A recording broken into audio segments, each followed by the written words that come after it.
Online PSC परीक्षा में आप सभी का स्वागत है। पेपर चल रहा है केमिस्ट्री का और इसमें चैप्टर चल रहा है रासायनिक बलगतिकी। और इसमें आप नेक्स्ट श्रेणी लगाओ शून्य कोटि अभिक्रिया।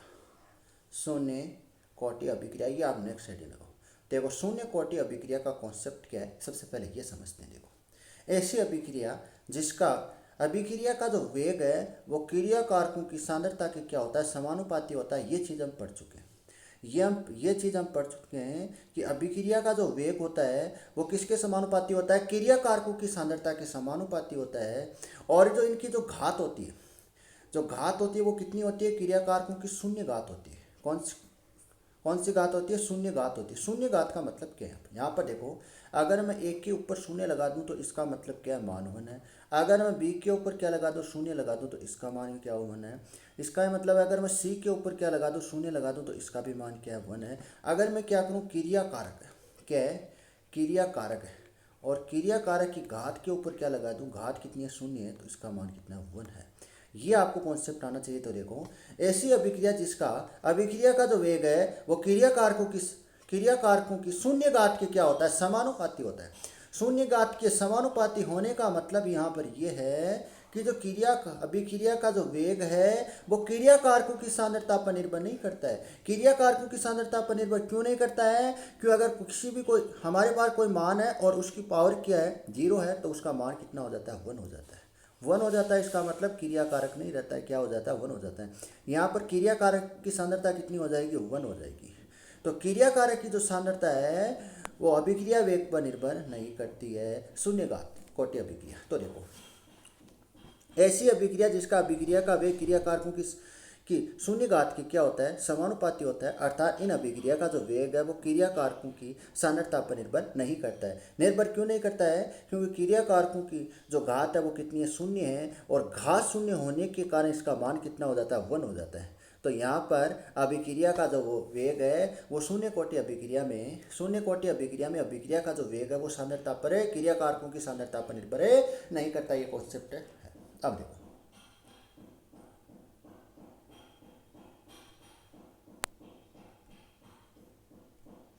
अब देखो यहाँ पर हमारे पास क्या है, कोई क्रिया कारक ए है और ये क्रिया कारक से क्या बन रहा है, उत्पाद बन रहा है। मान लेते हैं टी बराबर, प्रारंभ का मतलब होता है टी बराबर 0। प्रारंभ का मतलब क्या होता है, टी बराबर 0 है। तो टी बराबर 0 की एक की क्रिया कारक की सांद्रता कितनी, ए है, और उत्पाद की सांद्रता कितनी है, 0 है। देखो एक चीज यहाँ पर आपको ध्यान में रखनी है। मैं प्रारंभ की बात करूँ, किसकी बात करूँ, प्रारंभ की बात करूं तो प्रारंभ में आपको क्या नजर आ रहा है, टी बराबर 0 नजर आ रहा है, और एक्स बराबर कितना आपको 0 नजर आ रहा है। ये दोनों पॉइंट आपको ध्यान में होने चाहिए। अगर मैं किसकी बात करूं, प्रारंभ की बात करूं, तो प्रारंभ में जो टी बराबर 0 होगा और एक्स बराबर ही क्या होगा, 0 होगा। ये दोनों पॉइंट आपको ध्यान में होने चाहिए यहाँ पर। तो देखो टी बराबर टी बराबर टी डैश पर, तो देखो यहाँ पर ए माइनस क्या हो जाएगा, एक्स हो जाएगी। सांद्रता में क्या हो गया, परिवर्तन हो गया, और इसमें कितना परिवर्तन हुआ, एक्स परिवर्तन। क्रिया कारकों की सांद्रता में परिवर्तन, और ये किस में हुआ, एक्स, उत्पाद की सांद्रता में परिवर्तन। इसको आप ऐसे लिख लो, 0 + एक्स। इसको मैं क्या लिख सकता हूँ, एक्स लिख सकता हूँ। यहाँ तक आपको किसी प्रकार की दिक्कत नहीं होनी चाहिए। अब देखो लिखते हैं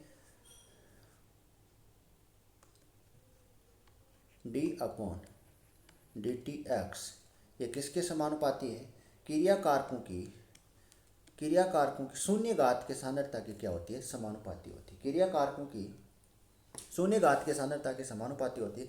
समानुपाती चिन्ह हटने पर यहाँ पर क्या आ जाएगा, एक कांस्टेंट आ जाएगा, और उस कांस्टेंट का मैं क्या नाम दे दूँ, K0 का मतलब है शून्य कोटि, और यहाँ पर एक की पावर कितनी है, 0। एक की पावर 0 होने का मतलब है इसका मान कितना हो जाएगा, 1 हो जाएगा। एक की पावर 0 का मतलब है इसका मान 1 है।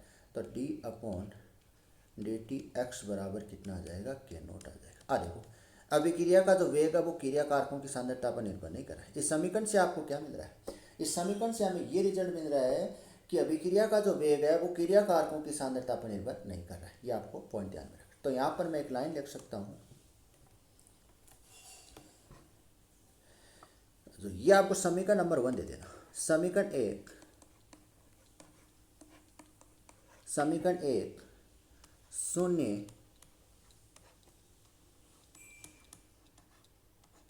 शून्य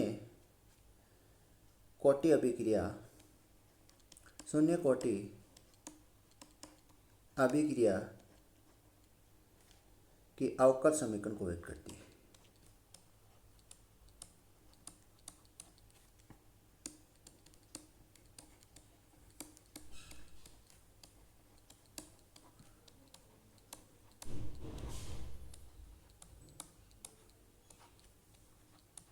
यहां तक आपको किसी प्रकार की दिक्कत नहीं आनी चाहिए। अब देखो समीकरण एक को आप ध्यान से देखना। इस समीकरण एक को मैं इस प्रकार से लिख सकता हूँ। देखो ये आपको समीकरण एक नजर आ रही है, इसको मैं इस प्रकार से लिख लूँ, डी एक्स बराबर के नॉट और डी टी आ जाएगा। मतलब मैंने यहाँ पर क्या किया है, ये डी टी को मैंने क्या भेज दिया, यहाँ पर भेज दिया, और मैंने इसमें कुछ भी नहीं किया। तो देखो सेम वही समीकरण है। अब क्या कर दूँ, समाकलन करने पर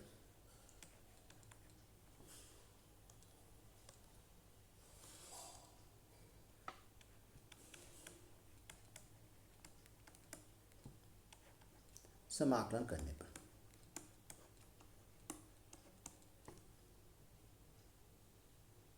तो करो समाकलन, डी एक्स बराबर के नोट तो क्या समानुपाती नियतांक है, जो क्या होता है कांस्टेंट होता है। तो यहाँ पर देखो समाकलन करेंगे, इसका मान कितना आएगा, एक्स आएगा, और ये के नॉट, और इसका कितना होगा, टी होगा, और ये क्या है, सी क्या है यहाँ पर, समानुपाती नियतांक है। क्या है, समानुपाती स्थिरांक है या समानुपाती नियतांक है। तो यहाँ पर आप लिख सकते हो, जहाँ सी समानुपाती स्थिरांक है,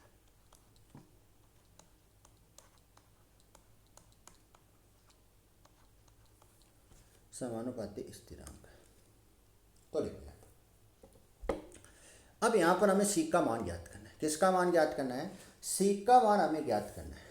तो सी का मान ज्ञात करने के लिए मैं क्या देख लूँ, प्रारंभिक स्थिति देख लूँ। तो प्रारंभिक स्थिति में, प्रारंभिक स्थिति का मतलब आपको पता होना, टी बराबर 0 है। टी बराबर 0 है तो एक्स बराबर ही क्या होगा, 0 होगा। तो मान पुट कर दो, करो मान, एक्स के स्थान पर 0, के नॉट टी के स्थान पर 0, और सी, तो सी का मान यहाँ पर क्या आ जाएगा, 0 आ जाएगा। सी का मान यहाँ पर क्या मिलेगा, आपको 0 मिलेगा। अगर सी का मान 0 है तो यहाँ पर देखो एक्स बराबर क्या आ जाएगा, के नॉट टी प्लस 0, तो एक्स बराबर आएगा के नॉट टी। अगर मैं यहाँ पर क्या निकालूँ, के नॉट निकालूँ, तो एक्स अपॉन टी आएगा। यहाँ तक आपको किसी प्रकार की दिक्कत नहीं होनी चाहिए। समीकरण क्या दे देना, 2।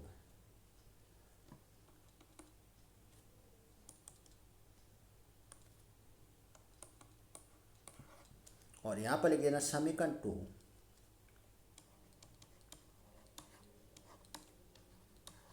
शून्य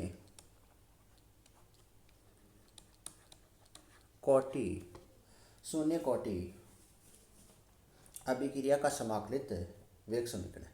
शून्य कोटि अभिक्रिया का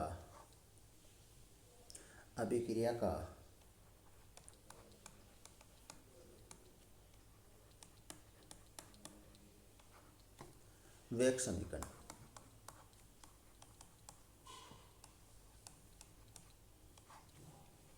ऊपरली आपने क्या लिखी है, ऊपर वाले समीकरण नंबर 1 इसको वेग कर रही है। समीकरण नंबर आप 1 को देखो, ये अवकलित वेग समीकरण, अवकलित वेग समीकरण, यहाँ पर वेग लगाओ, ये अवकलन वेग समीकरण है। यहाँ पर आप वेग ओ लगाओ, अवकलन वेग समीकरण को व्यक्त करती है। यहाँ पर आप कुछ करेक्शन करो, अवकलन के बाद क्या लगाओ, वेग लगाओ। यहाँ तक आपको किसी प्रकार की दिक्कत नहीं होनी चाहिए। यहाँ तक आपको किसी प्रकार की दिक्कत नहीं है। अब देखो शून्य कोटि अभिक्रिया की पहचान मतलब लक्षण, इसकी पहचान कैसे करेंगे, न्यूमेरिकल रहेगा। तो देखो इस के नोट की पहचान कैसे करोगे आप, देखो इससे में आप छोटी सी डाल लेना, हेडिंग है शून्य कोटि अभिक्रिया की लक्षण। शून्य कोटि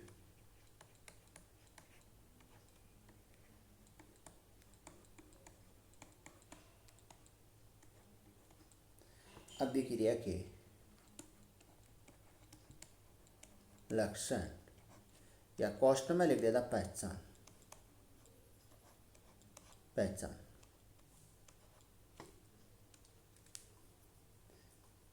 देखो, इसकी मात्रक की बात करेंगे, मात्रक से इसकी पहचान करेंगे। देखो के नॉट एक्स क्या है, सांद्रता है। क्या है, एक्स अपॉन टी। देखो एक्स का मतलब क्या है, सांद्रता है। क्या है, सांद्रता है। समय का मतलब क्या है, टी का मतलब है समय। टी का मतलब क्या है, समय। सांद्रता का मात्रक आप सभी जानते हो। सांद्रता का मात्रक आप सभी जानते हो, मोल अपॉन लीटर होता है, ये आप जानते हो। और समय का मात्रक आप सभी जानते हो, सेकंड होता है। क्या होता है, सेकंड होता है। तो देखो यहाँ से मैं के नॉट को लिख सकता हूँ मोल लीटर इनवर्स और सेकंड इनवर्स लिख सकता हूँ। यहाँ तक आपको किसी प्रकार की दिक्कत नहीं होनी चाहिए। यहाँ तक आपको किसी प्रकार की दिक्कत नहीं होनी चाहिए। इसी में नेक्स्ट हेडिंग लगा लेना आप। इसी में आप नेक्स्ट हेडिंग लगा लेना शून्य कोटि अभिक्रिया। शून्य कोटि अभिक्रिया का अर्धायुकाल। शून्य कोटि अभिक्रिया का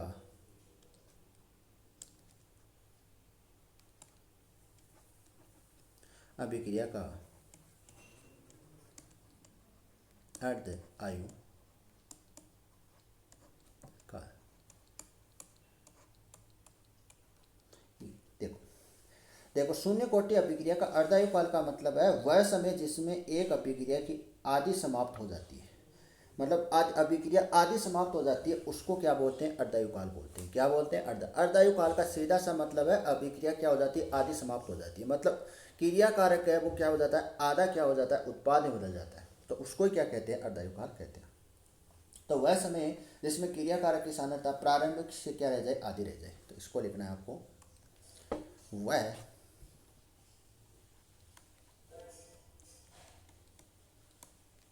वह समय जिसमें क्रिया कारकों की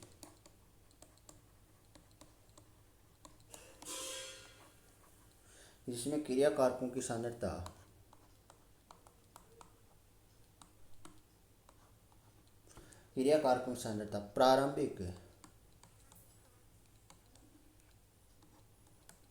प्रारंभिक से आधी रह जाती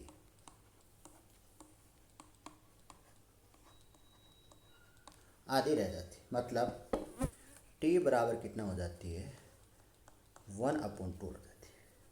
और यहाँ पर x बराबर ही क्या हो जाएगा, x बराबर कितना हो जाएगा, 1/2 हो जाएगा। मतलब प्रारंभ का आधा। सांद्रता कितनी हो जाएगी, आधी हो जाएगी। देखो वह समय जिसमें क्रिया कारकों की सांद्रता प्रारंभिक से क्या हो जाए, आधी हो जाए। तो x बराबर क्या लिख देना, 1/2 लिख देना। अब ये मान आप हाँ पुट कर दो। देखो के नोट बराबर क्या होता है, के नोट बराबर होता है x/t। तो मान पुट करो, के नोट बराबर x का मान 1a/2 और t का मान है t 1/2। तो देखो इसको मैं लिख सकता हूँ, t 1/2 को मैं क्या लिख सकता हूँ, a/2 के नोट लिख सकता हूँ। यही समीकरण। देखो यहाँ पर क्या क्या चीज़ कांस्टेंट है, यहाँ पर देखो के क्या है, कांस्टेंट है। के क्या है, नियतांक है। ध्यान से देखना, टू क्या है, ये कोई राशि है, ये भी परिवर्तन नहीं होती, टू की टू ही रहती है। टू की टू ही रहती है। क्या राशि, राशि हमेशा क्या होती है, नियत होती है। ये भी क्या है, नियतांक है। ये भी यहाँ पर क्या रहती है, नियतांक है। तो यहाँ पर अर्धायु जो काल है वो किसके समानुपाती होते हैं, सांद्रता के समानुपाती होता है। किसके समानुपाती होता है, सांद्रता के समानुपाती होता है। तो शून्य कोटि अभिक्रिया का अर्धायु काल प्रारंभिक सांद्रता के समानुपाती होता है। किसके समानुपाती होता है, प्रारंभिक सांद्रता के समानुपाती होता है। तो यहाँ पर आप वन लाइन लिख सकते हो, शून्य कोटि अभिक्रिया का अर्धायुकाल शून्य कोटि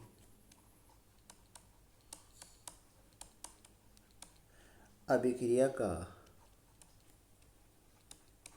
अर्धायुकाल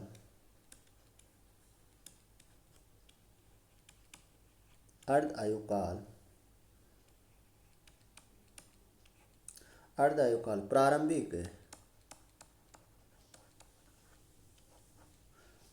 प्रारंभिक सांद्रता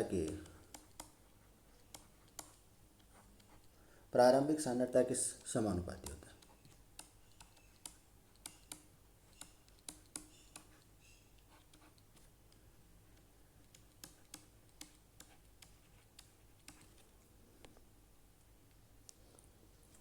अब यहां से क्या करेंगे, एक न्यूमेरिकल करेंगे। तो देखो न्यूमेरिकल लिखना, एक न्यूमेरिकल लिखना, शून्य कोटि अभिक्रिया को शून्य कोटि अभिक्रिया को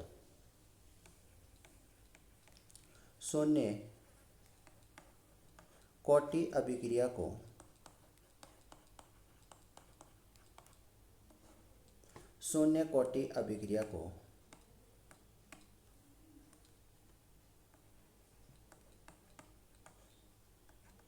शून्य कोटि अभिक्रिया को 50% पूरा होने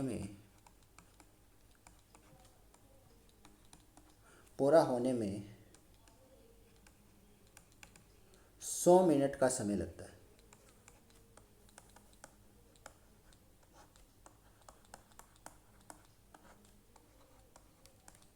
100 मिनट का समय लगेगा। तो बताओ कि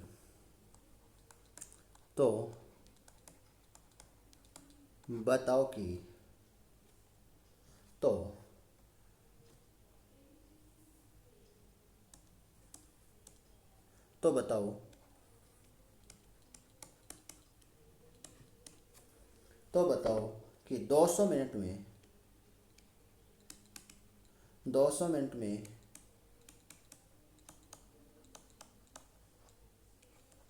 क्रियाकारक की कितनी सांद्रता शेष रह जाती है, कितनी सांद्रता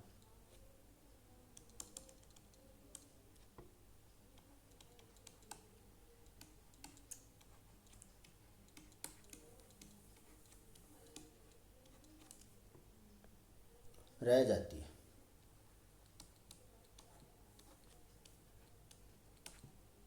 तो देखो हमारे पास क्या है, के नोट है x/t, कितना है x/t। तो देखो माना कि प्रारंभिक जो सांद्रता है वो कितनी मान लेते हैं, 100 मान लेते हैं। तो माना कि प्रारंभिक सांद्रता ए बराबर कितनी मान लें, 100 मान लें। कितनी मान लें, 100 मान लें। तो शेष सांद्रता कितनी रहेगी, देखो शेष सांद्रता का मतलब हुआ x क्या घटा देंगे, a से क्या घटा देंगे, x घटा देंगे। तो यहाँ पर 100 - 50 कितनी होगी, यहाँ पर 50 बचेगी। कितनी बचेगी, 50। तो मैं क्या निकालूं, यहाँ पर के नोट निकालूं। और समय आपको कितना दे रखा है, 100 दे रखा है। तो देखो t बराबर आपको क्या दे दे, 100 दे रखे, 100 मिनट आपको दे रखा है। तो के नोट आपको निकालना है। तो x बराबर 50 से सांद्रता कितनी, 50% पूर्ण होने में कितनी बच रही है, 50 बच रही है। और यहाँ पर समय कितना है, 100 मिनट। तो 1/2 बचेगा। क्या बचेगा यहाँ पर, 1/2 को क्या लिख सकते हैं, 0.5 लिख सकते हैं। इसका मात्रक लिखना मोल, लीटर इनवर्स और सेकेंड इनवर्स। यहाँ तक आपको किसी प्रकार की दिक्कत नहीं होनी चाहिए। अब देखो हमें क्या निकालनी है, हमें t बराबर 200 सेकंड पर निकालनी है। कितने सेकंड पर, t बराबर 200 मिनट पर निकालनी है। तो देखो यहाँ पर के नोट बराबर, एक चीज़ को टर्म को समझना, के नोट बराबर क्या है, x/t होता है। तो हमें क्या निकालना है, एक्स निकालना। एक्स का मतलब होती है शेष सांद्रता। तो के नॉट टी, तो एक्स बराबर के नॉट का मान कितना है 0.5, टी का मान कितना है 200 मिनट। तो यहाँ पर एक्स बराबर कितना आ जाएगा, यहाँ पर एक्स सांद्रता कितनी आ जाएगी 100। हमें क्या निकालनी है, शेष निकालनी। क्या निकालनी है, शेष निकालनी। तो देखो शेष मात्रा, शेष मात्रा कितनी बचेगी, शेष मात्रा बचेगी एक्स ए माइनस एक्स बराबर, ए का मान हमने कितना माना है 100 माना है, और एक्स का मान हमने कितना माना है 100। एक्स का मान कितना है 100 है। देखो ए की प्रारंभिक सांद्रता हमने कितनी मानी है 100 मानी है, 100 मानी है, और एक्स का मान हमारे पास 100। तो कितना मान आएगा यहाँ पर, शून्य आएगा। कितना आएगा, शून्य आएगा। तो शेष सांद्रता कितनी बच रही है, शून्य बच रही है। अब इसका ग्राफ देख लेते हैं। क्या देख लेते हैं, ग्राफ। तो ग्राफ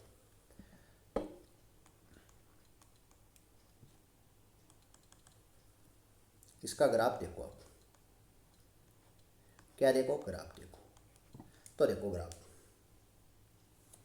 ग्राफ देखो इसका।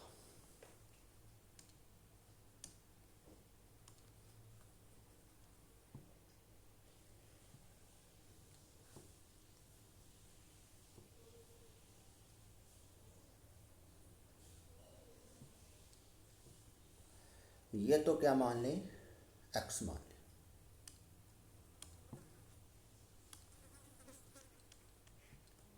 सांद्रता है, और ये क्या मान लें, हम समय मान लें। क्या मान लें, समय मान लें। मतलब जो एक्स है वो किसके समानुपाती होता है, टी के समान। कैसे होता है, ध्यान से देखना। यहाँ पर आप देखो, एक एक चीज़ देखना। के नोट बराबर, के नोट बराबर क्या होता है, एक्स अपॉन टी होता है।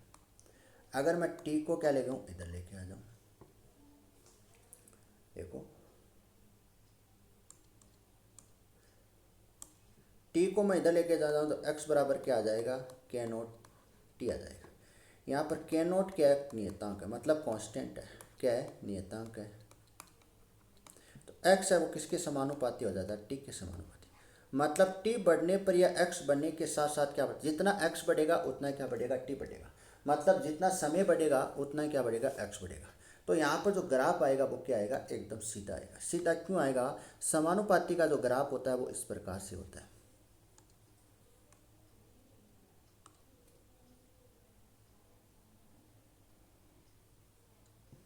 यहाँ पर लिख लेना एक्स समानुपाती किसके, टी के।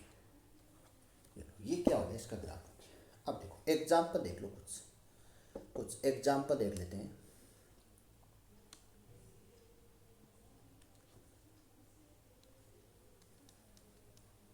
एग्जाम्पल देखो,